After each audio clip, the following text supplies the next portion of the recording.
दोस्तों मेरे हाथों में है गरम गरम चाय और मेरे दिल में है मोहब्बत, क्योंकि आज है एक वैलेंटाइंस डे और प्यार special. What's the feeling that's coming up when you hear about love? How love? Shahrukh Khan in the 90s.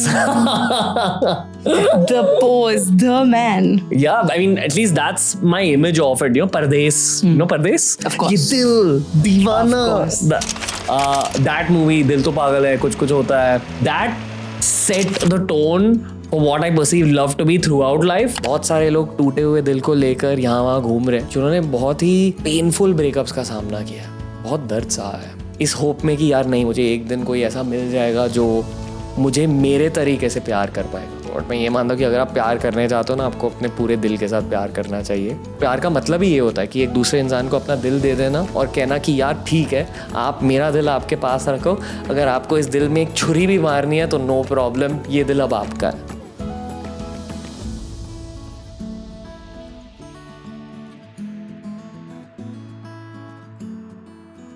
Past को हील ना करना मतलब क्या? से फॉर एग्जाम्पल, अगर आपकी पास्ट रिलेशनशिप, मतलब आपकी तो एक्सपीरियंसेस काफी रही होंगी. इसका क्या मतलब है? नहीं. Okay, जैसे आपकी पहली रिलेशनशिप में जो भी हुआ, ठीक है, supposedly if you been cheated, तो आपका ट्रस्ट ब्रेक हुआ. ये बहुत ज्यादा रियल हो रहा है. मस्ती कर रहा हूँ. Okay, let's go, continue. अगर आप जब नेक्स्ट रिलेशनशिप में जाते हो तो आप बड़े ऐसे सहमे से हो जाते हो कि what if she also cheats with me. आप पास्ट को आज कैरी फॉरवर्ड कर रहे हो.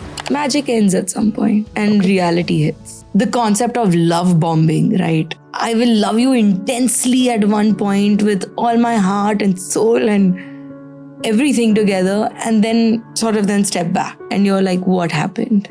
Be mindful. Is this love bombing thing very common? It is there, like when you see a lot of like couples, you will see that there was an intense amount of love bombing in the beginning, and then हाँ ठीक है ना, हो गया ना, now let's move on in life, now we are married, so we can just carry on with life. Solitude versus loneliness के concept को break down कीजिए. लोनलीनेस मतलब कैसे होता है कि आप अकेले हो, तब आप खुद की कंपनी को आप एंजॉय नहीं कर रहे हो, आप अकेला फील कर रहे हैं. Solitude on the other note ये होता है कि आप अकेले हो बट आप आपकी ही कंपनी को एंजॉय कर रहे हो. अकेले होकर भी आपको लग रहा है कि यार मुझे इतनी शांति मिल रही है, खुशी मिल रही है. ऐसे बहुत सारी साइकोलॉजी थ्योरीज कहती हैं कि आप एवरी 2 वीक्स आपको खुद को एक डेट पे ले जाना है. पता है, हमारे इंडिया में ये कॉन्सेप्ट ही नहीं है. अगर आप किसी को अकेला खाते हुए देख रहे हो तो आपको बड़ा बुरा लगता है कि यार ये इंसान अकेला बैठ के आया डेट पे. क्यों? क्योंकि हम इंडिया में हम इस कॉन्सेप्ट को बड़ा अजीब सा मानते हैं. व्हाई? अगर आप खुद से प्यार नहीं करोगे तो हाउ कैन यू एक्सपेक्ट कि कोई और करेगा? जब आप खुद को एंजॉय करते हो तो सामने वाला एक चेरी ऑन द टॉप हो जाता है. अगर आप केक में से चेरी निकाल दो तो क्या केक का टेस्ट बिगड़ जाता है या चेंज हो जाता है? नहीं, राइट? सो अगर कोई आपकी लाइफ से जा भी रहा है तो उस मोमेंट के लिए आपको वो वॉइड फील होगा, मतलब जो एक एम्प्टीनेस होती है, खालीपन होता है. आप रोज आपकी एक्सपीरियंसेस शेयर करते थे हर घंटे, हर मिनट. अच्छा मैं ये कर रहा हूँ या मैं वो कर रहा हूँ. तो क्या हो जाता है कि आप आपकी लाइफ की हर एक एपिसोड आप किसी के साथ शेयर कर रहे हैं एंड सडनली वो सारा चीज चला जाता है.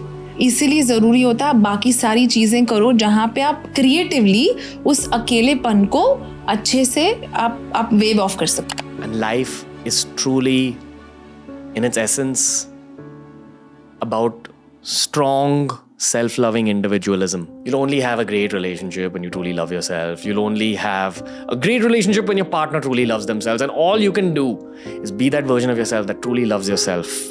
And you'll only truly love yourself when you learn to forgive, when you learn to love in a detached manner, and when you understand that horrible breakups are just temporary moments in the timeline of your life and time will heal you.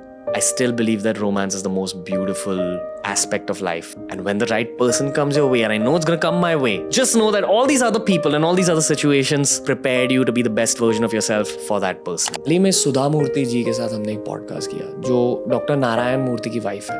उन्हें मैंने ये पूछा कि ma'am relationships पर कुछ बता दो, तो उन्होंने एक बहुत ही सुंदर बात कही. लाइफ्स नेचर इज डिफिकल्ट, जिंदगी मुश्किल होती है. और जब आप यंग होते हो ना, आपको ये लगता है कि नहीं प्यार सब कुछ होता है. आपको ये लगता है कि लाइफ का मतलब होता है प्यार करना, रिलेशनशिप्स बनाना. बट ये भी याद रखो कि आप अकेले पैदा होते हो और आप इस दुनिया से अकेले ही चले जाओगे. अपने प्यार के साथ नहीं। लोग कहते हैं कि एक लड़की को बहुत टाइम लगता है एक ब्रेकअप के बाद टू गेट ओवर अ गाय, शायद बंदों से ज्यादा टाइम लगता है रिकवरी में। बट लोग ये भी कहते हैं कि अगर एक बंदे ने एक बंदी को दिल से प्यार किया तो वो लड़का कभी उस लड़की को भूल नहीं सकता, and that's definitely true. Get married early, have babies early, so that when you are, let's say, 60, your parents are 85. You feel like, lived well, live good, amazing. Whereas when you have children much, much older, the journey is very difficult, right from like conceiving to bringing up kids. The older you become, the harder it is. It has become a tick box. It's like, okay, time up, ho gaya, before 30, need to do this. And then they just settle, which is very scary. What does settle mean? You have convinced yourself, okay, this is the best I can do now. Before 30, if I want to get married, it's not going to get better than this. I'll tell you one more very harami angle that an older guy told me. For many people, if you play the game right, the longer you wait, the hotter you date. Or the better you date, which is turning out to be true for a lot of my friends as well. Their partners at this point are much better than previous partners, and it keeps getting better. You can look at the flip side that I do have a bunch of friends who are older, who are dating older for sure, and they are loving it. They were like, Yeah. we waited, and while they waited, they were whining, but it's okay. They were like, it totally paid off. Yeah. I would like not trade in for anything, and this is the one, and I am sure of it. तो मुझे पता चला कि sexual chemistry बहुत real होती है, specially interior India में। Of course. जहाँ लोगों ने एक्सप्लोरेशन नहीं किया। और क्या आप ये भी मानते हो कि प्री मैरिटल सेक्स एक अच्छी चीज होती है या बुरी चीज, खुद के बॉडी को जानने के लिए, खुद के लाइक्स या डिसलाइक्स को जानने के लिए? चलो, pre marital sex the big thing, ठीक है। जैसे लोग कहते अरे शादी से पहले शर्म आनी चाहिए, but there is nothing wrong in it. Physically आप ग्रो होते हो, आपकी बॉडी ग्रो होती है, आपकी बॉडी की अपनी खुद की नीड होती है, जिसको हम इंडिया में ना बहुत ज्यादा शेम करते हैं। It is very normal to demand sex और any sort of physical chemistry with your partner. तो अक्सर बंदा बंदी को ब्लेम करता है कि नहीं तू वर्जिन नहीं है, पर भारत में थोड़ा सा ज्यादा होता है फील। ये मेन मेंटालिटी बहुत ज्यादा है, क्योंकि कहीं ना कहीं ये टॉक्सिक है। अगर आप क्लीन नहीं हो तो how do you expect your partner to be? आपको समझ में कैसे आएगा कि आपकी सेक्सुअल केमिस्ट्री अच्छी है बुरी है, अगर आपका सिर्फ एक पार्टनर हुआ है तो? आपकी chemistry completely depends on your emotional intimacy. Physical chemistry depends on emotional intimacy. अगर मेरा इक्वेशन आपके साथ बहुत अच्छा है emotionally, so the physical chemistry would be good too, and you work on it somewhere, ठीक है। बट अगर मेरा एक इमोशनल कनेक्ट आपके साथ कम है, तो maybe I will have a casual relationship, so this will not go long, right? You know, one of these cliched Instagram reel quotes is every guy has one girl that he can do anything for, and if she breaks his heart, then he can never love another girl in the same way. Last night, did it ever call me? That's not true. Sometimes life throws the most incredible human beings at you. Human beings that make you feel like your past heartbreaks happened in order to open up your pathway for this new human being who's everything you ever wanted, and who feels like your jigsaw piece, your lobster.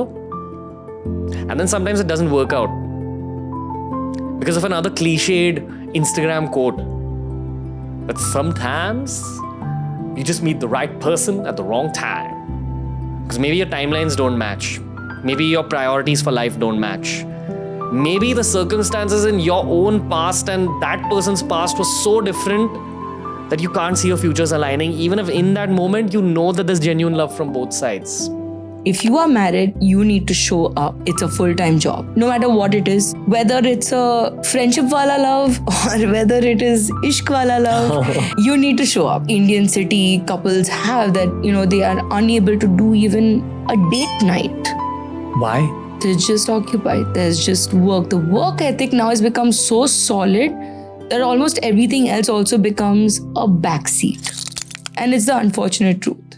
ऐसे हुआ है कि आपने phone करके कहा कि यार will figure it out, कर लेंगे यार, मतलब so you are bargaining with your partner so that your partner can come back.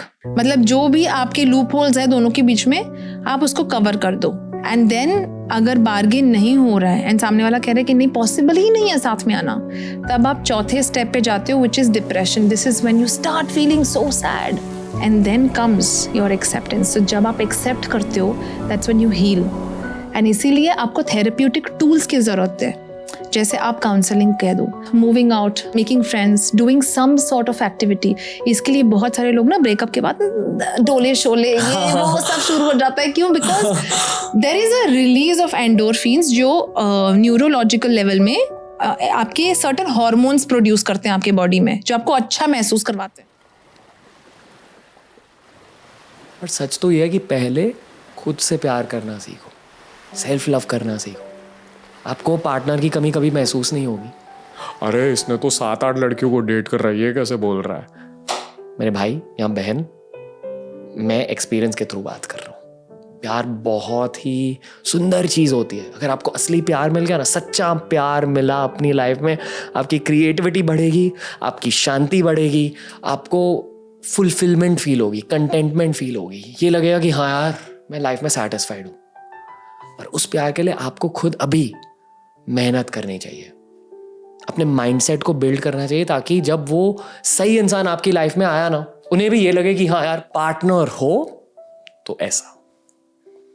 ये था हमारा वैलेंटाइंस डे स्पेशल, प्यार special, relationship special of the Ranveer show. अगर आप अभी ब्रेकअप से गुजर रहे हो, उसे टाइम दे दो, चिल मारो।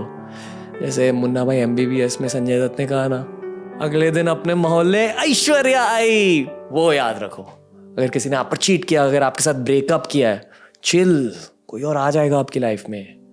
इस इंसान ने आपके साथ ब्रेकअप करके आपको आशीर्वाद दिया, ये कहा है कि जा अभी ग्रो करने लग।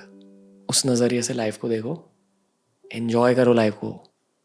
लाइफ आपको मुक्के भी देगी और पप्पियाँ भी देगी। Happy Valentine's day.